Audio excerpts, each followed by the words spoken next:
Hey there guys, DMO73 here, bringing you some feature match coverage for the week. I am focusing today on the list that I am playing. It is a Stealth Zero control, and the reason why you're seeing me play against the Turbo Gwiber is that's just because that's who I sat down against when I was recording this match. Sitting down against Ralph in our locals. I wanted to show a zero list because the previous one, the player did not want to share his deck list, and so I wanted to give you guys something to look at with Zero. I think that Zero is pretty well positioned for Stealth just because she has some different early game options for handling your opponent that Stealth lists don't have, and so I wanted to check that out. I won the die roll here, and knowing that I'm going to be playing against Turbo Gwiber, I chose to go on the draw. I know that I'm going against Turbo Gwiber because when I was at earlier rounds, I had seen that he was playing Turbo Gwiber. So stealing the Energized token away from him, as well as getting my Energized token, so I kind of always have access to something like Zero's Magic Light, is pretty helpful for this matchup. So let's just go ahead and dig right in. So you see there, I am being a little bit risky here in the fact that I'm hoping to see a Regalia because I do play Ruler's Memoria, so it's a little bit risky, but I feel like I can afford to be a little bit risky since I have that Energized token to be able to kind of stop early game pressure if I need to with Zero's Magic Light or something like that. So let's go ahead and see how this goes.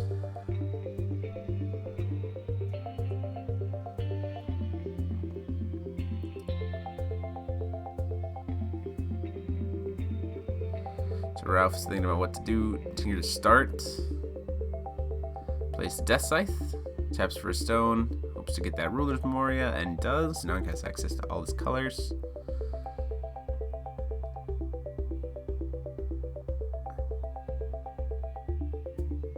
And unfortunately doesn't have a turn 1 play, which is really nice for me. And I don't have a Regalia, so I hope to not get punished and I get lucky and hit my Black Silence off the top, but I also don't have a turn 1 play. So going to Ralph, he hits a Heat Ray. So not having a turn 1 play is not a really big deal because I am a control list. So he plays that Messenger's Familiar, so he gets to kind of start putting some creatures on, but he doesn't have anything else to go. It looks like in his hand he has double Adam Brawley and double Gwiber. Going into my turn, still don't hit a Regalia, but thankfully I still don't get punished for it. I hit a Black Silence, or a Heaven's Rift Stone, but then I have to pass the turn again. Ralph calls for his third stone, hits a Scorched Bales.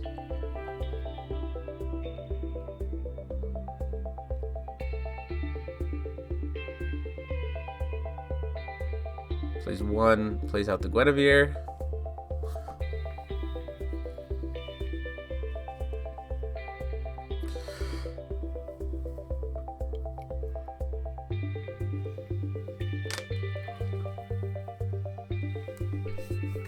Sacrifices the Guinevere and the Messenger's Familiar to Adam Brawley, and he'll get a token.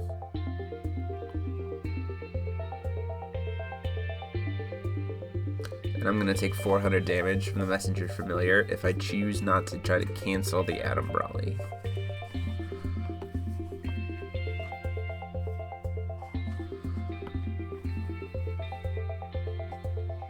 So off the Messenger's Familiar, he gets to grab a 12 Apostle. He goes in and grabs Titania.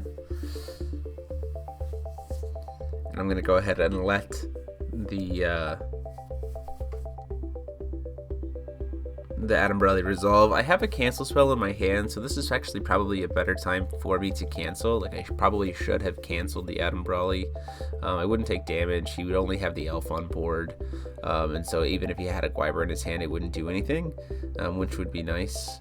And then I wouldn't take the 400 damage, and I'd be kind of in a pretty good spot.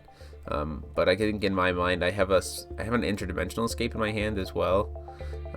But I go ahead and try to just stop the Gwiber itself to kind of get it off the board. And then he has another one, which is great for me. So I thought in my mind I used the cancel spell to stop the Gwiber just to get it into the graveyard so he doesn't have access to it later, but he did have the second Gwiber, so that didn't really matter.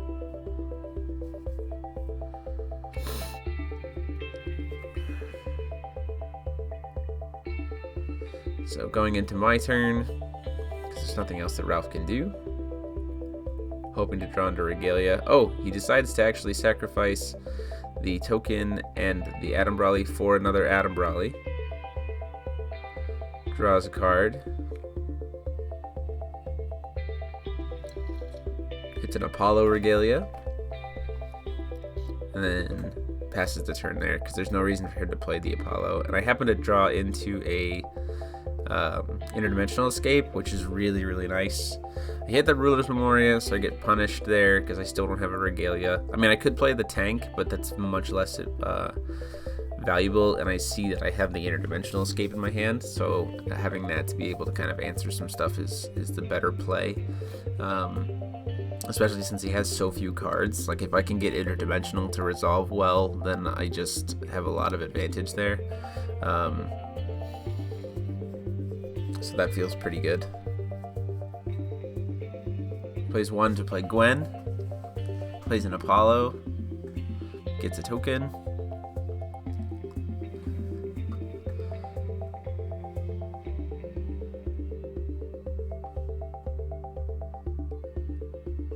Just thinking about whether or not he wants to play the Titania first or go into combat.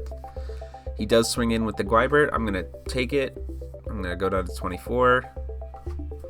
That's because I want him to pull out the Titania first before I use this interdimensional escape to get the maximum amount of punish possible. So he plays the Titania by resting Guinevere, Adam Brawley, and his token, and then paying 1 blue. Then he passes the turn. And so at the end of the turn, I'm going to play the interdimensional escape using my Energize. So this means that he has to pick one creature and keep it, and then everything else will die. So he's going to keep the Gwiber, which is fine, because I can answer that later. And then he keeps the Titania on the board. So he bounces the Gwiber back to his hand with the Apollo. So it doesn't get as good, but it was still essentially a 4-for-1, because I hit... I bounced a creature back to his hand, and I killed 3 creatures, so that's why I really like Interdimensional Escape, because if it's a 3-for-1, a 4-for-1, it's just really, really good value. And so I tap for Stone again on my turn, get lucky, and don't hit another Ruler's Memoria, and so I'm able to put 2 cards face down. So essentially at this point, with him only having a Gwiber on his hand, so like Messenger Familiar is there, and he only has the Gwiber in his hand, I'm pretty much locked in for this game. So in moving to combat, when he goes to attack with Titania, I'm going to flip over the 2 Rysas. So Ryza flip, in response, Ryza flip. The summons will both resolve, and then I'll pay, when each of their effects resolve, I pay 1,000 and put any card that I want from my face down area, or from my deck into my face down area. This puts me down to 400 life, but that's not too bad because I know the only card in his hand is the Ryza, or is the Gwiber, so that's not going to be able to kind of burn me out or anything like that. And I have the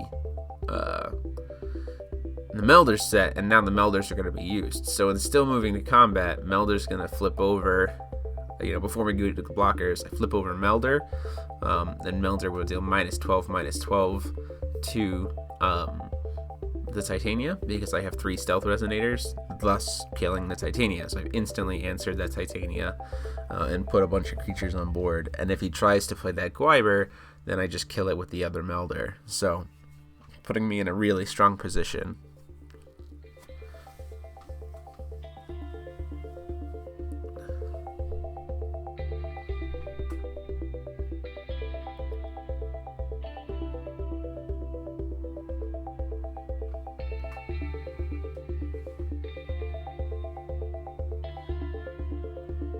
So he's going to go ahead and play the Gwiber, which is fine. And that was just what I was hoping for him to do, because out comes the other Melder and gives him -16/-16, and therefore gets the Gwiber off the board. So I'm trying to explain that to Ralph a little bit here in the footage. He didn't quite understand how it worked. And so then I draw for turn. So here, like, I'm very, very secure at this point. I've got a handful of cancel spells, or a handful of removal spells. I finally hit the Regalia there. I feel comfortable enough to play the tank. Tap for stone, didn't really need it, but now I can gain life with tank. I can make something hexproof. I can draw more cards, and I'm sitting on a very, very massive board state that Turbo Feasting usually doesn't have any kind of answer to decks that go really wide. So at this point, I'm feeling very, very comfortable, and I have that card in my hand, the Seal of Wind and Light in my hand to cancel anything that would be terribly important.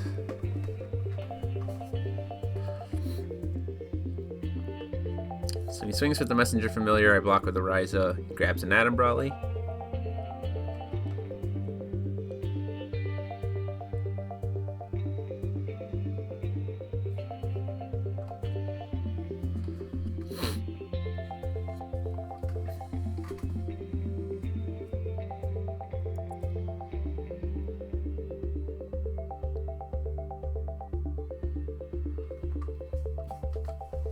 Pays 1 to get a Rook Egg. He doesn't actually get an elf token here. We were both kind of distracted a little bit and didn't really realize. Yeah, I correct him on it. He doesn't have the Rook Egg. Oh no, yeah, he thought he could get the token there because he thought he had played a card that turn, but he hadn't. He just, the Familiar was already on board. And so I'm going to go ahead and hard cancel the Adam Brawley to prevent him from being able to burn something and ramp. And we're talking about that a little bit here to kind of, he got a little bit confused on how much mana I had up. So that's why you see the kind of back and forth here. But the Adam Brawley is not going to resolve, but he is going to get to search a red card out with Adam Brawley because he did sacrifice it, even though he shouldn't have, because he technically should have only had one creature on board. So there's a little bit of misconception there, but I was saving the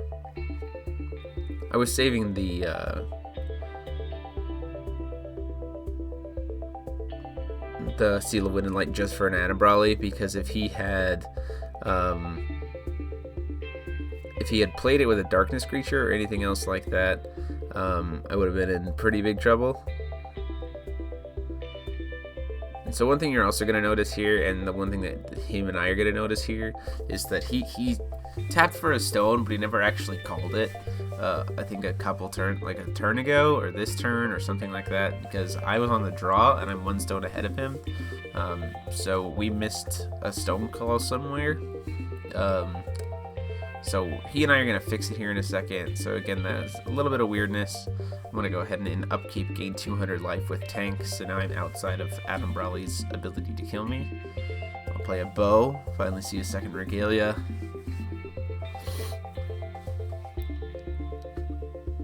And then I tap for stone. So this pushes me into my 6th stone. And this is where we have a little bit of confusion. Where he somehow missed, he tapped for stone but didn't actually grab it. And again, I'm pretty chill, and I'm just mainly trying to show off the stealth 0 list here, so that's why I'm just going to go ahead and let him grab the stone. It's not like it's super important because he didn't have any cards in his hand, but just want to clarify for you guys that that's what's going on here.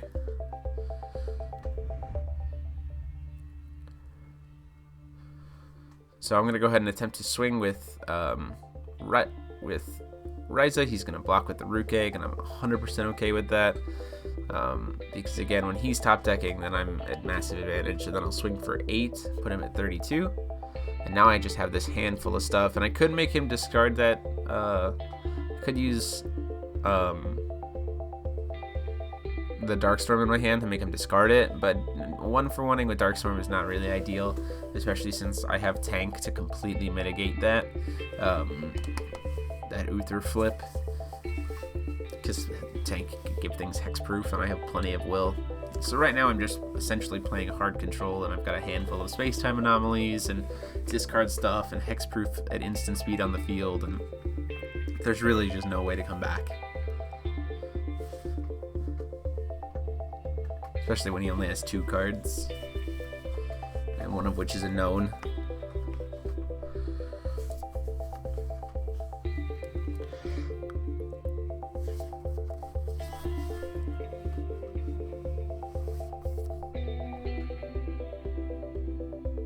Ralph is thinking about what he wants to do here.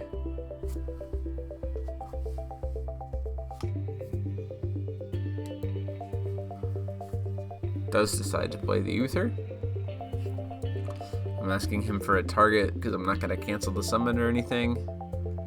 So I'm asking him what he wants to target. He's going to target the Melder. And I pay too much here because I haven't used tank a lot. I really only need to pay 2 to give it hexproof. The 3 cost effect for tank is to draw a card. So now essentially I just have a floating will. And then I give my Melder hexproof with tank. I'm sorry, barrier in a sense for the keyword. So he's still going to exile a couple cards, probably the cheapest cards he has, because he was like, well, I might eventually get to 10 cards. I don't know if that's ever really possible, because if the Death Scythe went to his grave, maybe, but there's really no way that that's truly going to happen. So he exiles a Apollo and a Rook Egg, and then the effect will whiff. So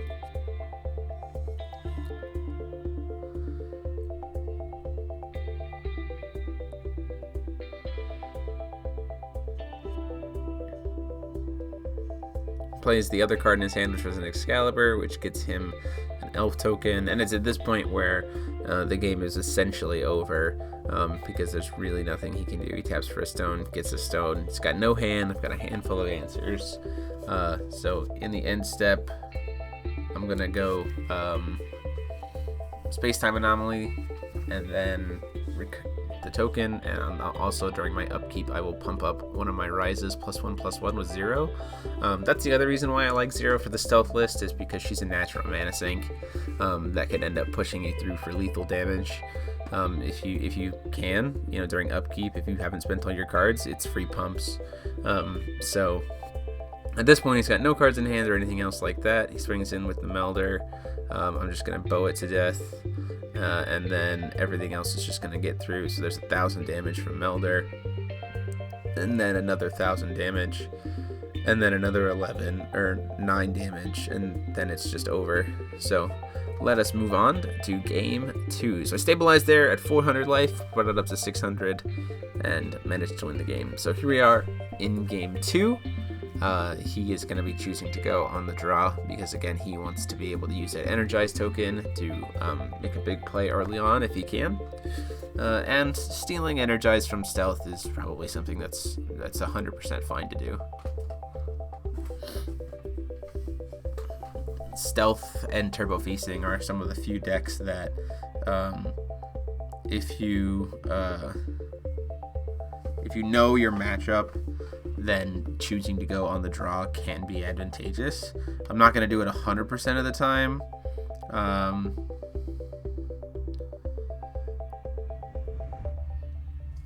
So that's just how that is. And, most of the time I'm going to choose to go on the play, even if I'm playing stealth. But with some matchups, I think that there's no real harm in going on the draw, especially since having that. Especially with Zero's Magic Light, being able to kind of bluff out the Magic Light and just use the Energize to kind of kill without having to worry about your stone base is pretty nice. That card is very, very good, especially against a deck that doesn't have swiftness like Turbo Gwiber, because they have to swing with the Gwibers to get lethal in, and then you just RFG them. So, start of the game, I'm on the play, hit a bow off the top, get the Ruler's Memoria, and just pass the turn. Pretty standard for a stealth list.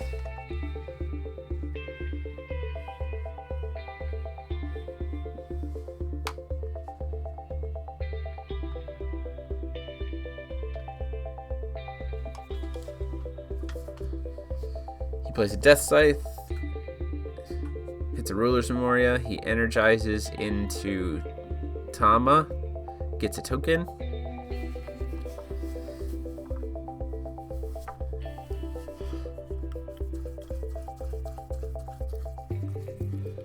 Unfortunately, it seems though his hand was not very strong. He could play a turn 1 Gwiber here, but unfortunately he just plays Messenger Familiar. He didn't have it. And then this is the weird part. So he sacrifices his Tama to kill the Messenger Familiar. essentially doing my work for me. And then he grabs an Adam Brawley off the Messenger Familiar, because that's the thing that kind of turns on the combo. And so, and I said this before in my spoiler video yesterday, if you... The cards that you need to answer in this deck are the Elf Token early and Adam Brawley anytime. If you can answer the Adam Brawley, if you can cancel it, if you can, Lunar Lake it, anything like that, then the decks really struggle, because they're sacrificing creatures, and anytime you can stop an Adam Brawley, it's essentially a 3-for-1, which is just really, really intense value. And so usually it's hard for Turbo Gwiber to come back from that, because it loses to decks that just outvalue it. So if you can maximize on the value every time they play an Adam Brawley, they can't win. So I'm going to set a card face down. Reason why I'm doing that is because I really don't have a need to keep any cards face up at the moment. I'm not terribly too worried about anything coming down that I can't stop. He plays double Apollo, so now I know he only has 2 cards in his hand. I guess he has 4 cards in his hand because of the searches and stuff. But he gets another Elf Token. Again, I'm not super terrified by that. Down comes the Gwiber. Out comes the Titania. Again, I mean, all these big creatures are great, but when you have access to things like Zero's Magic Light and you can just immediately kill things, it's much less significant. And Apollo is not nearly as good, in my opinion, here, because, again, yes, you're bouncing it back and protecting it, but then you have to put in the work of replaying it, and it's still not going to have swiftness. So unlike back in Necrolance days, where bouncing as Lancelot meant that you can immediately replay it and swing again, you're still using a lot of resources to play a card that can still be answered, because it's not going to be able to swing that turn. He's going to sacrifice the 2 tokens and play an Adam Brawley, and then he's going to produce the color of his choice, because he only sacrificed green, but it doesn't really matter, so he can't make any play there. I don't really necessarily know if Adam Brawley was the right play there. I feel like he could have sacrificed one of the tokens to Gwiber next turn, used Gwiber and the other token to enter to play Adam Brawley, and could have seen a lot more cards and pushed towards a Gwiber, but he made the decision. So I tap for stone, and again, I just choose to pass.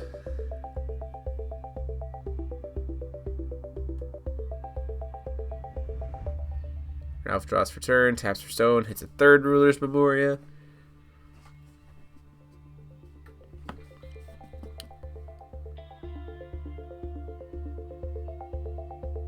Swings with Adam Brawley for 8. I'm going to go ahead and take the 800 damage. It's 800 because of the buff from Titania. I'm like, that's fine. Thinking about whether or not to use the Magic Light, but I decide to go ahead and just keep it. Saving it for something a little bit more impressive.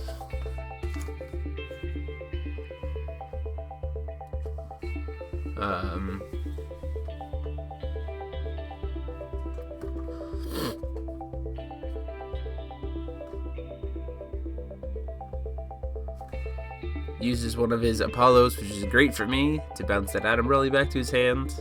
Plays a Messenger Familiar.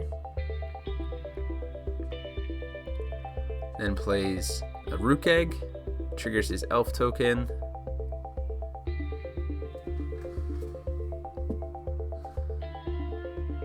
So all he has left in his hand is an Adam Brawley. Uses Gwiber to sacrifice the Elf Token. Draw a couple cards, hoping to see a Gwiber or something like that. Discards the Rook Egg.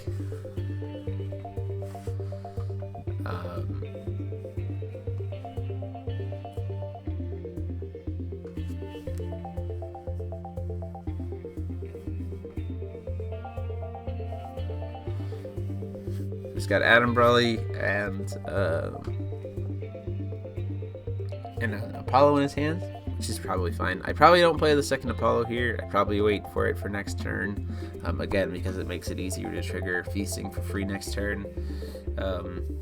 Swings in for 12, I attempt to use Zero's Magic Light on it, and he just bounces it back to his hand with an Apollo. So I've used up another Apollo, which is great since I'm sitting on an interdimensional escape in my hand. And I want to be able to stop, when he goes too wide, I want to be able to stop him. He sacrifices the Messenger's Familiar and the Rook Egg to an Adam Brawly. That'll resolve. He gets to search for a red card and a 12 Apostle. He gives another Adam Brawly and an Uther. Doesn't really need another Titania at this point. And then I'm going to take 400 damage. I've already marked that on the life total there. And then he doesn't have to burn anything with Adam Brawly because it does say up to.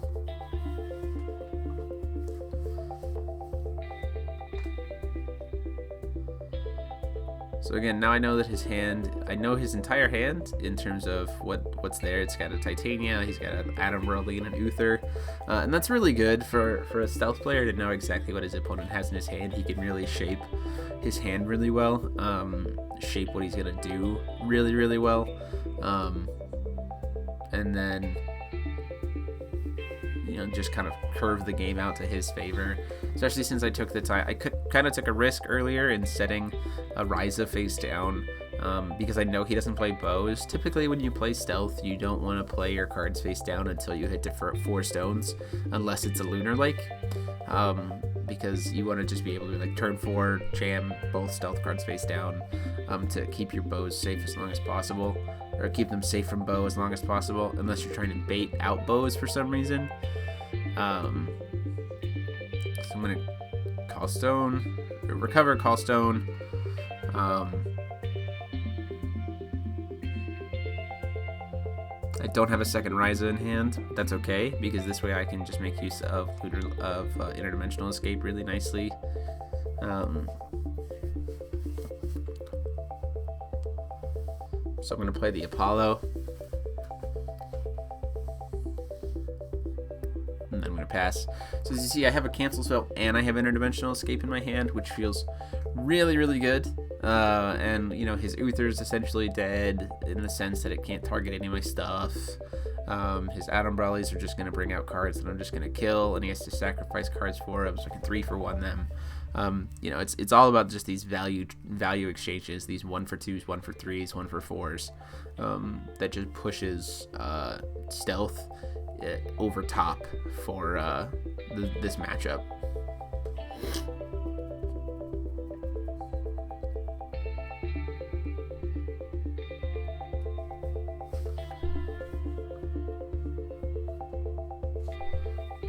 So Ralph's thinking about what order he wants to do things in. He has a fourth unknown card.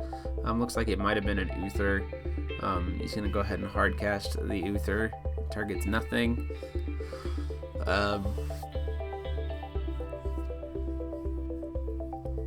He targets his own Adam Brawly, and I think he exiles 2 of the Apollos that are in his grave here. Again, I don't know if he's playing Horn of the Sacred Beast in the main, which is something that I think a lot of decks should be doing right now because it saves you from decking out. But if he isn't, then there's no point in not exiling cards, so he's just going to exile those 2 Apollos to not deal any damage, and push Uther towards being a bigger creature. But if there is a Horn of the Sacred Beast, then you can just reshuffle those Apollos back in later, so I don't really see a point in that. He's going to use all 3 of them to play Titania.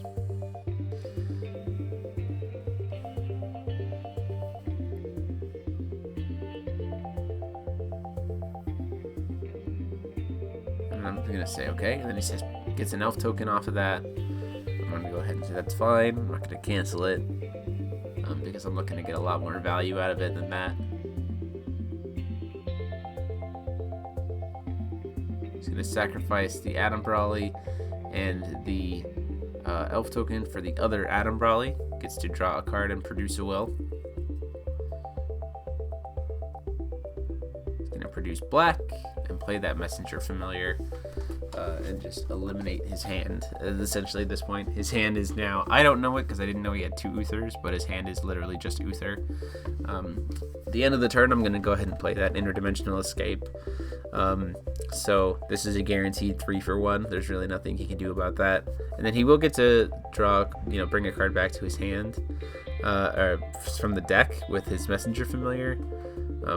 He's gonna pop the Brawly with space with Apollo to keep it back in his hand, which is fine. 3 cards go away and the Titania stays around, and he gets to search for a 12 Apostle. He's gonna grab another Adam Brawly. So his hand is now 2 Adam Brawlies and a card that I don't know, and there's a Titania on the board, and I'm just completely fine with that. And then during his end phase also, I'm gonna flip over the Ryza, pay a grand, putting myself down to 18, and putting a Melder face down.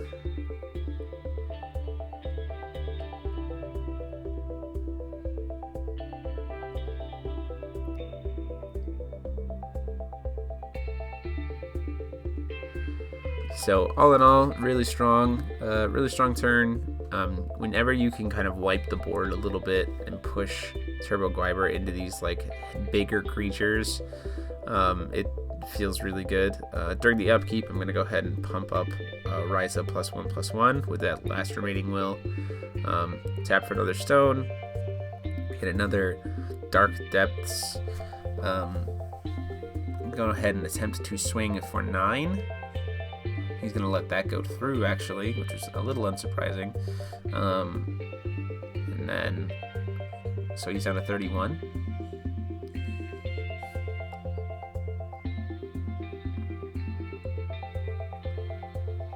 I'm going to go ahead and bounce the Ryza back to my hands. So the reason why I'm doing this is because now I get to reset it, and I can immediately reuse it next turn to grab a second Melder, so I'm back up to having 2 Melders loaded face down, which in combination with all the spells that I have in my hand is just pretty much GG, especially since he, only has these kind of really expensive creatures to bring in and only has the Titania to try to push in damage. So taps for a 5th stone, hits that Ruler's Memoria again, that's all 4 of them for him. Looks like he's got 2 Adam Brawly, an Uther, and another Titania. So lots of very, very large cards in his hand. So not many of them are going to be able to be played this turn. At most, he can play 1 of them.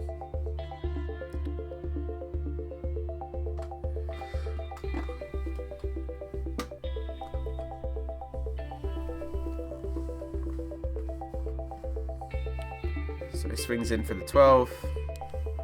I'm going to flip over the Ryza.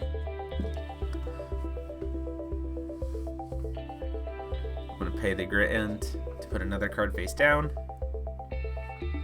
because he doesn't cancel it.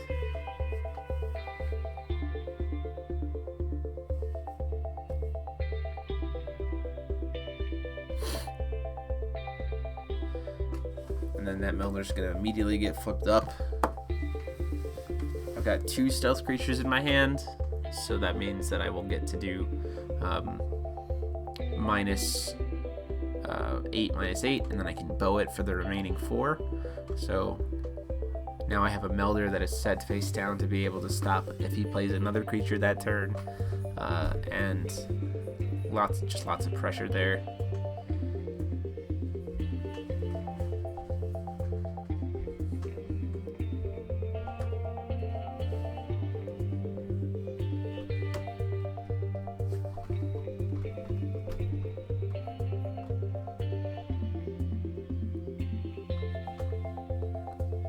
He's going to pay 3, probably to play the Uther, because playing an Adam Brawly offhand is not that great. I'm deciding what I want to do with that Uther. I'm going to lose a creature if it sticks. So I'm deciding whether or not it's worthy enough to cancel, and I am going to go ahead and cancel it.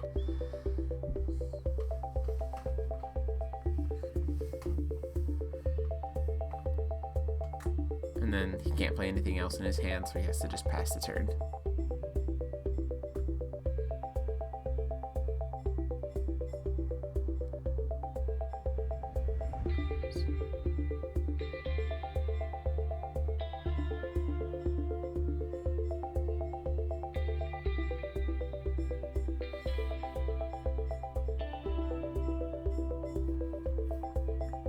So draw,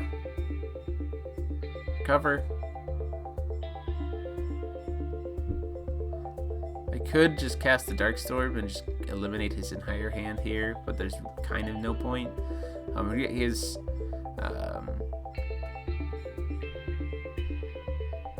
because at the same time, like, I'd rather him waste his resources and rather kind of play more reactively. That's where this deck really seems to shine.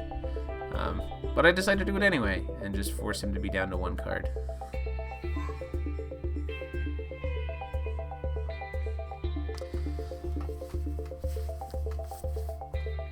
Being able to tap for that 4th stone, having 4 stones up, and having him down to only 1 card while a Melder is face down, I mean, feels pretty good, just in the sense of nothing is going to get to stick. So he discards the Adam Brawley randomly, and then he loses the Titania to choose. And then I just pass the turn there. So I've got a Melder face down, I've got a handful of stuff, I've got 4 Will open, and he only has 3 cards. Really has 2 cards. And there's really nothing that he can do after that. And I've got essentially lethal on board, because if he plays a creature, it's just going to get killed by Melder.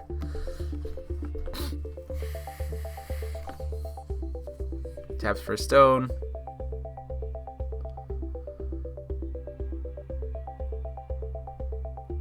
Plays a Messenger Familiar.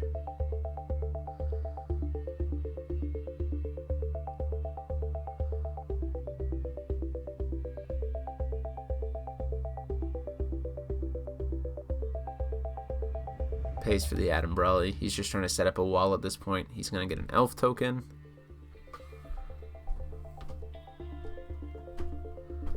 I'm going to use Melder to kill the Adam Brawley at the end of the turn. We didn't put out the elf token, but it's incredibly irrelevant. So I'm going to pump up that Ryza 3 times. So now it's an 11-11. So I'm sitting with a board of 10-10, 10-10, 11-11. Handful of cancels, handful of removal spells, plus 2 bows. And so just kind of for fun, I'm going to go ahead and I don't even know why I used the Ruler's Memoria. I do Judgment with 0 just to put her on the board. And then we're just going to swing in for lethal here. And there's nothing that he can really do. So swing in for that. I shoot it with bow. 11 damage goes through, put him down to 22. Or put him down to 12. Searches for an Adam Brawley. Swing in. The elf token would block. I'd shoot that with a bow and he'd go down to 2. And then the Ryza would just swing in for lethal there. So there's a little bit of us talking back and forth about life totals. Ralph had a little bit of a misconception about where he was at life total wise, but that is the game. So while that's happening, I'll let you guys know that's the game, and appreciate thanks for Ralph for sitting down to play with me. There's only going to be the 1 deck profile this week, guys, so look for that either Friday or Saturday. And thanks so much for watching. Go ahead and tell me what you thought about the match. Like, comment, and subscribe as always. And until next time, this is DMO73 signing off. This is pretty interesting. The ability to interact with your sideboard is not something that he has explored a lot. We've had Valentina 2 who could do it, but now we have a ruler who interacts with it on a much kind of smaller scale, but a much more repeatable scale, which is pretty interesting. And we'll get to kind of his main target when we get there. So interesting card design, interesting idea. It's really based on what kind of he can bring out. Yeah, I agree, Alice.